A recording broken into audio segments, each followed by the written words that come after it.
بسم اللہ الرحمن الرحیم۔ پروفیسر عزیز لاہوری، آج میرے پاس جو محترم شخصیت بیٹھی ہوئی ہیں محترم ڈاکٹر نجیب حیدر مرغانی صاحب ہیں، اور ڈی جی خان میں میرے خیال میں ان کا تعارف جو ہے وہ اپنا تعارف آپ ہیں سر۔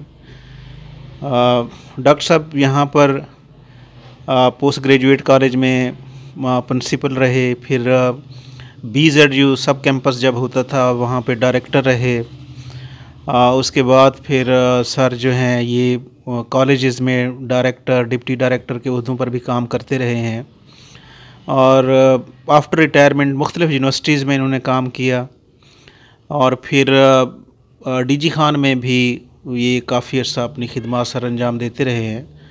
تو ڈاکٹر صاحب نے PhD UK سے کی، اور پھر ان کا بہت بڑا یعنی ایسے سمجھ لیں کہ ایک لمبا دورانیہ ہے تعلیمی شعبے میں خدمات کا۔ تو ڈاکٹر صاحب جو ہے یہ میں ریکویسٹ کروں گا تھوڑا سا اپنا تعارف کروا دیں گے، اپنا بریفلی کہاں سے ایجوکیشن سٹارٹ کی، کہاں پہ ختم کی، اور آج کل سر کیا کر رہے ہیں، تو سر پلیز آپ بتائیں گے sir. Sir thank you very much for giving me this opportunity.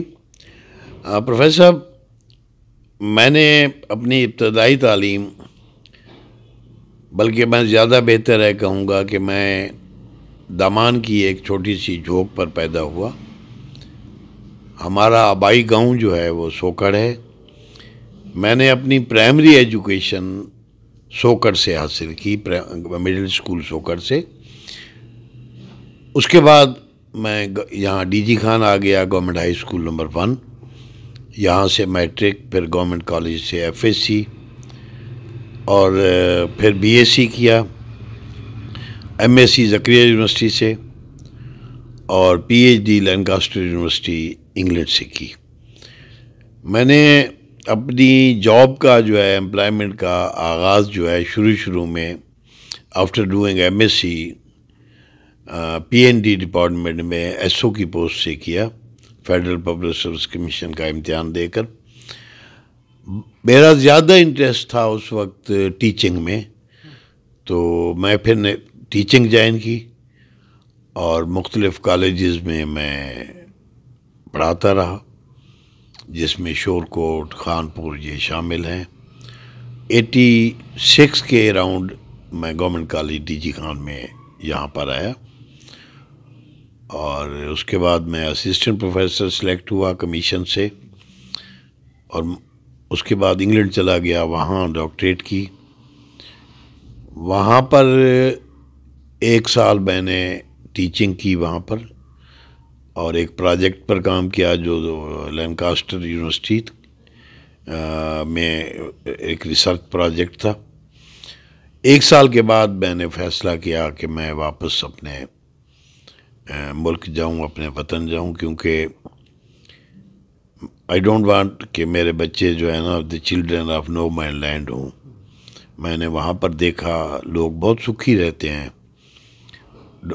Pounds میں انکم ہوتی ہے، سیٹ اپ بہت اچھا ہے، لیکن جو ایشین ہیں، خصوصاً ہم جیسے معاشروں کے لوگ پاکستانی، ان کی جنریشن جو ہے وہ کمفرٹیبل نہیں ہوتی، ان کی کوئی آئیڈینٹیٹی نہیں ہوتی، کوئی شناخت نہیں ہوتی، اور مجھے اندازہ تھا کہ مجھے واپس آ کر یہاں کن مشکل حالات سے گزرنا ہوگا۔ خیر اینی میں یہاں آیا، اور جیسا آپ نے تعارف میں کہا کہ میں 99 میں ایسوسیٹ اور اس کے بعد فل پروفیسر ہوا، پرنسپل رہا، اور غازی یونیورسٹی کا پہلا ڈین آف سائنسز اور رجسٹرار کے طور پر کام کیا۔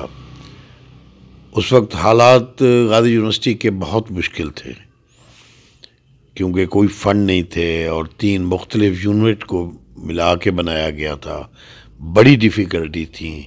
خیر اللہ تعالیٰ کی مہربانی سے ان مشکل 3-4 سال گزر گئے، اور آج غازی یونیورسٹی آپ کے سامنے ہے۔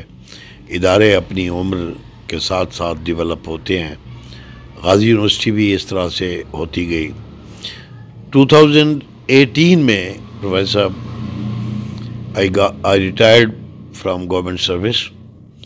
اس کے بعد میں نے جوائن کی university of Faisalabad as a dean of management sciences. اس کے بعد میں نے وہاں 2 سال کام کیا. پھر میں ریکٹر ہوا، وائس چانسلر ایک پرائیویٹ یونیورسٹی خانیوال میں تھی. میں نے فیصلہ کیا ہوا تھا کہ 65 سال کے بعد میں اب ریٹائرمنٹ، اصل ریٹائرمنٹ لوں گا. آج کل میں فکشن پر کام کرتا ہوں، کچھ ریسرچ پیپر پر. کچھ میرے اسٹوڈنٹ اب بھی ہیں جو ایم فل کے، انہیں ایڈوائز کرتا ہوں. اور خود میرا انٹرسٹ ہے سریکی شارٹ سٹوری لکھنے میں، وہ بھی میں کرتا رہتا ہوں. اور میرا خصوصی طور پر میں نے جو اس سفر میں یہ دیکھا ہے کہ ہم جیسے دامان کے لوگ، خصوصاً اگر آپ پروفیسر غور کریں، ڈیرہ غازی خان ایک اپنے مزاج کا یونیک شہر ہے. اس کے سراؤنڈنگز بہت یونیک ہیں. آپ ڈی جی خان جیسا علاقہ، خصوصاً سندھ اور کو سلیمان کے درمیان جو یہ بیلٹ ہے، یہ بالکل مزاجاً مختلف ہے.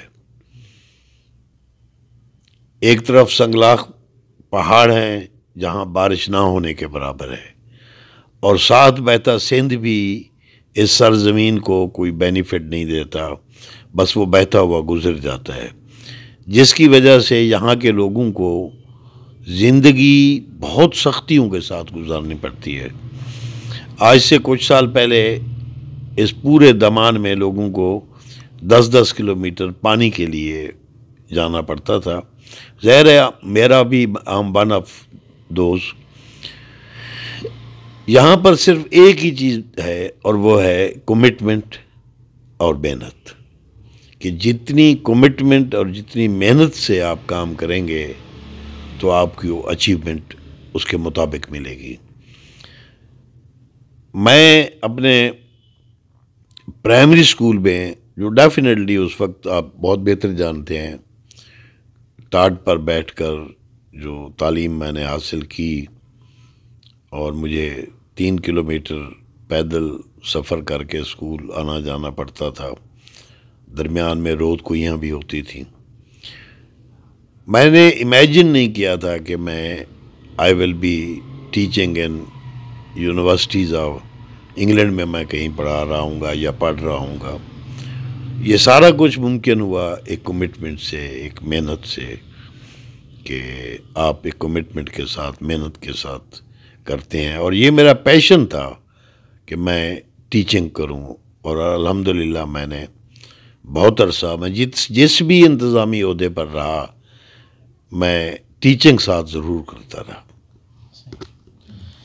ماشاءاللہ دیکھیں ڈاکٹر صاحب کی ٹیچنگ سے محبت، کہ جس شعبے میں بھی، جس پوسٹ پر بھی رہے، ساتھ ساتھ ٹیچنگ کرتے رہے ماشاءاللہ. ڈاکٹر صاحب جس طرح انسان کے ٹارگٹس ہوتے ہیں، تو آپ نے سر جو خواہش کی، جو ٹارگٹ تھے، وہ سارے اچیو کر لیے سر؟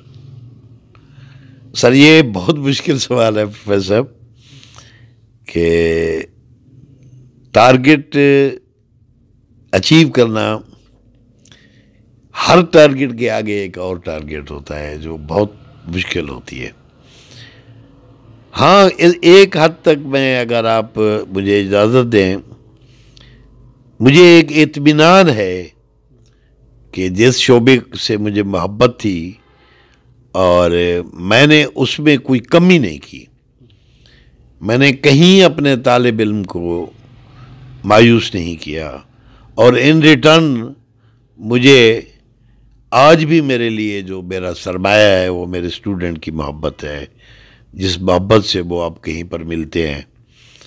اور اس کمٹمنٹ میں ایک سیٹسفیکشن ضرور ہے کہ اللہ تعالیٰ نے یہ موقع دیا کہ میں اپنے، حالانکہ میرے والدین کی خواہش تھی کہ میں انجینئرنگ سائڈ پر جاؤں، اور میں شاید یہ نہیں جا سکتا تھا. ایک دفعہ ایڈمیشن بھی ہوا تو میں نے چھوڑ دیا. پھر مجبوراً مجھے بی ایس سی جا کر کوئٹہ سے کرنی پڑی. والدین بھی اتنے خوش نہیں تھے، بس ایک پیشن تھا کہ ٹیچنگ کرنی ہے. تو الحمدللہ اس ٹیچنگ کی سیٹسفیکشن آپ کہہ سکتے ہیں کہ ایک طرح کی سیٹسفیکشن ضرور ہوئی ہے. سر تھینک یو. اچھا ڈاکٹر صاحب، بچے ماشاء اللہ آپ کے کس سٹیج پر ہیں، کیا کر رہے ہیں؟ کیونکہ ہمارا ٹیچرز کا سرمایہ تو ہمارے بچے ہوتے ہیں. جی بالکل سر. سر میرے 3 بچے ہیں. بڑی بیٹی ہے ڈاکٹر نتاشا جو کہ میڈیکل ڈاکٹر ہے، اور اس کے بعد میرا بیٹا ہے سنان جو ایم ایس الیکٹریکل انجینئر ہے، اور چھوٹا بیٹا سلیمان جو ہے وہ بی ایس کمپیوٹر سائنس ہے، اور ماشاءاللہ اپنے اپنے شعبوں میں ڈیفرنٹ انداز میں کام کر رہے ہیں. تو سر کبھی سوچا ہے کہ بچوں کو، میں تو اکثر اب سوچتا ہوں کہ بچوں کو اس سائڈ پر لے آتے، یہ جو ڈی ایم جی گروپ ہے، سی ایس ایس وغیرہ، کیونکہ پاکستان میں نے دیکھا ہے کہ جو سروائیول ہے وہ ان شعبوں میں بہت زیادہ ہے، مطلب یہ ہے کہ ایک سٹیٹس ہے. جی سر، پاکستان میں جو باوجود اس کے اقتصادی اور سیاسی حالات ہیں، تو اس میں اٹریکٹیو جو جاب ہے وہ یا تو ڈی ایم جی ہے یا یونیفارم فورسز ہے. انفارچونیٹ کہیں یا پتہ نہیں، I was never motivated with these posts. بلکہ ایک دفعہ ایک یہاں پر بہت بڑے افسر تھے، وہ کسی بات پر مجھ سے ناراض ہوئے تو مجھے کہنے لگے میں نائل ہوں، آپ میری سیٹ پر آ جائیں. بہت اعلیٰ پوسٹ پر تھے. تو میں نے کہا نہیں سر، آپ بیٹھے رہیں، مجھے شوق ہوتا تو میں بھی 4 پیپر پاس کر لیتا. تو اس حوالے سے میں نے محسوس کیا ہے میرے بچوں میں اس سائڈ کی موٹیویشن نہیں ہے جو کہ ہونی چاہیے. جیسا آپ نے فرمایا کہ آج کے اس دور میں اس کی سروائیول کی یہی ہے. اور پھر اگر آپ مجھے اجازت دیں، اسے ڈیپلی دیکھیں، اس ملک میں خرابی کی وجہ بھی یہی پوسٹ ہے. اب یہ دیکھیں کہ آپ اپنے لوگوں کی ٹیکس سے ایک بہت بڑی کوٹھی میں رہیں اور 2 کروڑ کی گاڑی میں جا رہے ہوں، اور اس ملک کا ٹیچر پیدل اپنا موٹر سائیکل یا سائیکل پر جا رہا ہو. یہ تضاد جو ڈیولپ ہوتا ہے آپ کی شخصیت کے اندر، اور وہ اس موٹیویشن کو کچھ کم کر دیتا ہے. اور بیسیکلی جو سب سے اچھا میرے نزدیک پروفیشن ہے وہ یہی ہے کہ آپ ٹیچنگ سائٹ پر آئیں اور کچھ معاشرے کے لیے پازیٹیو رول پلے کریں. یہ بظاہر بہت اٹریکٹیو پوسٹیں ہیں، لیکن اگر آپ دیکھیں میرے نزدیک کسی گاؤں میں بیٹھا ہوا ایک اسکول ٹیچر جو بچے کا ہاتھ پکڑ کر الف اور بے اسے سکھاتا ہے، وہ نیشنل بلڈنگ میں زیادہ اہم کردار ادا کر رہا ہے بنسبت ان بیوروکریٹس کے. تو یہ ڈیولپ نہیں ہو سکی پروفیسر. Thank you. ایسے سر آج کل جو حالات چل رہے ہیں، مطلب پاکستان میں بڑا ٹینشن کا دور ہے، ڈپریشن جس طرح ہر جگہ ہے، تو سر نیو جنریشن جو ہے بڑی مایوس ہے، مطلب تو نیو جنریشن کے لیے سر کوئی motivational message sir. Sir thank you. آپ نے جس طرف اشارہ کیا ہے، اٹ از ویری انفارچونیٹ کہ چند مہینے پہلے میں نے ایک اخبار کے لیے آرٹیکل پر کام کیا اور مجھے کچھ فگرز میں نے دیکھی. اس وقت 40% بچے ہمارے وہ انڈر نیوٹریشن ہونے کی وجہ سے، کم غذا ملنے کی وجہ سے بیلنس غذا نہ ملنے کی وجہ سے ان کی گروتھ کی ایبنارمیلٹیز نوٹ ہوئی ہیں، اور اس وقت صرف 2 افریقہ کے ملکوں کے علاوہ پاکستان میں آؤٹ آف سکول بچوں کی تعداد سب سے زیادہ ہے. یعنی آپ کہہ سکتے ہیں کہ یہ بھی اپروکسیمیٹلی جو ورلڈ بینک کی رپورٹ ہے اس میں 40% بچے سکول سے باہر ہیں. اور پاکستان گزشتہ 1 دہائی سے اکنامک کرنچ میں ہے، ایک بہت بڑے اکنامک کرائسس میں ہے، جس میں بے پناہ بچے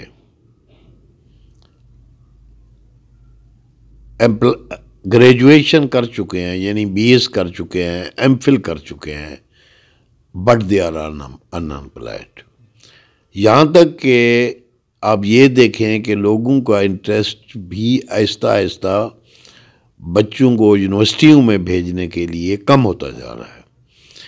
لاسٹ ٹائم غازی یونیورسٹی میں 5000 ایڈمیشن ہوئے، اس دفعہ 1800 کا داخلہ ہے. یہ میں آپ کو فگر بتا رہا ہوں کہ اس حد تک فرق پڑ رہا ہے، کیونکہ میں پرائیویٹ یونیورسٹیوں میں بھی میں نے کام کیا ہے، یہی صورتحال وہاں بھی آبزرو کی ہے کہ بچوں کا انٹرسٹ کم ہو رہا ہے.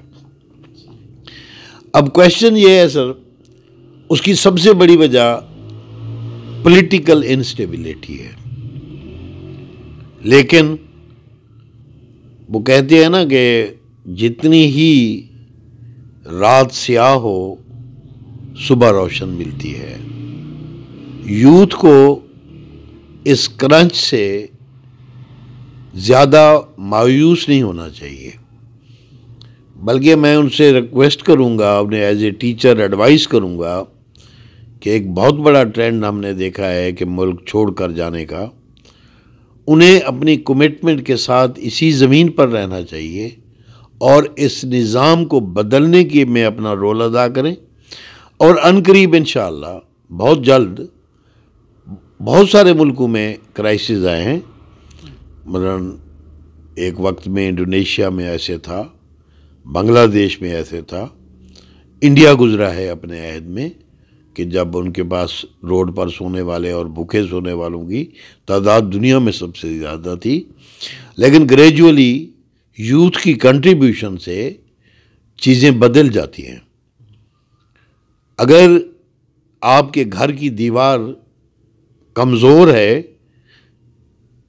تو اس کی حفاظت اور اس کی مرمت کی جاتی ہے، چھوڑا نہیں جاتا، نہ ہی اس سے مایوس ہوا جاتا ہے. اس لیے یہ دھرتی، یہ زمین ہمارا گھر ہے، اس کا وہی سینکٹیٹی ہے، وہی تقدس ہے جو آپ کی ماں کا ہوتا ہے. اگر ماں بیمار ہو تو اس کا علاج کیا جاتا ہے، مایوس نہیں ہوا جاتا. تو میں ایڈوائز کروں گا کہ یہ ان کی ماں ہے، یہ دھرتی ہے، یہ ان کا گھر ہے، اس کے لیے وہ اپنا کردار ادا کریں. اور پاکستان کا ایک سب سے پازیٹو پہلو یہ ہے کہ یوتھ کی تعداد سب سے زیادہ ہے اس میں. اگر یوتھ اپنا مثبت کردار ادا کرے ہر پروسیس میں نہیں سمجھتا کہ اس ملک میں کوئی مسئلے زیادہ عرصہ رہ جائیں گے. یہ بالکل میں اس بات کو تسلیم کرتا ہوں، میرے سمیت جو ہماری جنریشن ہے انہوں نے وہ رول پلے نہیں کیا کہ یوتھ کو ایک روشن پاکستان ہم دے سکتے. لیکن یہ یقین ہے مجھے کہ اگر یوتھ اپنا کردار ادا کرے، کمٹمنٹ کے ساتھ، محنت کے ساتھ، دیانتداری کے ساتھ، دیواروں سے ملک نہیں بنتے، انسانوں کی محنت سے ملک بنتے ہیں. اگر آپ UK کی برتری دیکھیں تو اس کے پیچھے اس کی یونیورسٹیاں ہیں، اس کے پیچھے اس کے وہ اساتذہ اور طالب علم ہیں. USA کو مضبوط بنانے والے وہ اساتذہ اور جوان ہیں جو یونیورسٹیوں میں زیر تعلیم ہیں. اور اس ملک کو مضبوط کرنے کے لیے بھی یوتھ ہے، اور ان کو اپنی کمٹمنٹ کے ساتھ کام کرنا چاہیے. اور یہ جو موجود صورتحال ہے اس میں مایوسی نہیں ہونی چاہیے. یہ تاریخ میں کوئی پہلی دفعہ نہیں ہو رہا. میں بے پناہ ملکوں کی مثالیں دے سکتا ہوں کہ جن میں اکنامک فیلئر ہوا. یہ جن کو ایشین ٹائیگر کہتے تھے، ایک وقت تھا کہ بریف کیس بھر کے جاتے تھے، ڈبل روٹی نہیں ملتی تھی، نکل آئے ان سے. وہی ملک اب ڈیولپ ہو گئے. آپ چند سالوں پہلے کا چائنا کو دیکھ لیں، جہاں افیون کا کاروبار سب سے زیادہ تھا. آج چائنا دنیا کی بڑی اکانومی ہے. ہو پلیڈ دا رول؟ وہی آپ کی یوتھ تھی، وہی نوجوان تھے کہ جب وہ ایک کمٹمنٹ کے ساتھ جاتے ہیں، جب وہ اپنے اسکل کے ساتھ واپس آتے ہیں تو یو کین اچیو اے لاٹ. اور یہ جتنے وسائل، میں آپ کو یقین سے کہہ سکتا ہوں، میں تقریباً پورے یورپ کے ملکوں میں گیا ہوں، میں مڈل ایسٹ کے ملکوں میں گیا ہوں، جتنے وسائل پورے انگلینڈ میں سر، ڈو بلیو می، آپ 6 گھنٹے میں پورا یو کے ختم ہو جاتا ہے. اور وہاں جو چیز پیدا ہوتی ہے وہ ایپل ہیں جس کو وہ ویسے نہیں کھا سکتے، اس کا کوئی مختلف طریقوں سے ڈشز بنا کے وہ اس کو کھاتے ہیں. چند ایک علاقے ہیں جہاں گندم ہوتی ہے. یہاں بہتے ہوئے دریا، چاروں موسم، اور آپ کے مالا مال پہاڑ، اور یہ ایگریکلچر لینڈ، یہ اتنے وسائل کسی ملک کے پاس نہیں ہے. صرف مس مینجمنٹ ہے، اس کو ختم کرنا ہے. بنگلہ دیش کے ایک، میں اپنے نوجوانوں کو یہ سنانا چاہوں گا، ایک آدمی کو نوبیل پرائز ملا فرام بنگال اکنامکس میں. جب کہتے بنگال آیا تھا اس وقت اتنا اناج موجود تھا، اس کی ریسرچ ہے کہ وہ ایکسپورٹ ہو سکتا تھا، بٹ پیپل ڈائیڈ کس وجہ سے؟ مس مینجمنٹ تھی. یہ پرابلم ہے اس ملک کا، مس مینجمنٹ. علاج یوتھ کے پاس ہے، علاج نوجوانوں کے پاس ہے. وہ جمہوری گورنمنٹ ہو، جہاں بھی ان کا کردار بنتا ہے وہ بہتر ڈیسیجن کریں اور اپنی کمٹمنٹ دکھائیں تاکہ ملک اس مینجمنٹ سے نکل آئے. وہ جس بھی شعبے میں جائیں صرف ایک اصول اپنائیں، اور وہ ہے دیانتداری، honesty, sincerity with the nation. اس کے ساتھ آگے بڑھیں. انشاءاللہ میں بہت روشن مستقبل دیکھ رہا ہوں، بہت بہتری ہوگی انشاءاللہ. Thank you professor. ماشاء اللہ، آج ڈاکٹر صاحب کی باتیں سن کے مجھے بڑی خوشی ہوئی کہ میں بڑا ٹینشن میں تھا جو آج کل کے حالات، لیکن ڈاکٹر صاحب نے بڑی امید ہماری بندھائی ہے کہ اس سے برے حالات باقی ممالک میں تھے، لیکن انہوں نے اس کو کور کیا، اس پہ قابو پایا. تو انشاءاللہ ہمارے ملک کے حالات بھی انشاءاللہ ٹھیک ہوں گے. اور نیو جنریشن جو ہے وہ پازیٹیو تھنکنگ اس کی ہونی چاہیے، کمٹمنٹ ہونی چاہیے، اور جذبہ ہونا چاہیے محنت کا. اور سب سے بڑی بات یہ ہے کہ ایمانداری ہونی چاہیے. جس ملک میں جذبہ ہو، ایمانداری ہو، اور نیو جنریشن جو ہے محنت کرے، انشاءاللہ ہمارا ملک بھی اس کرائسس سے نکل آئے گا. ڈاکٹر صاحب آپ میرے پاس تشریف لائے، بہت بہت شکریہ sir. Thanks sir. Thank you very much for giving me opportunity. Sir thank you. Thank you sir. Thank you very much sir.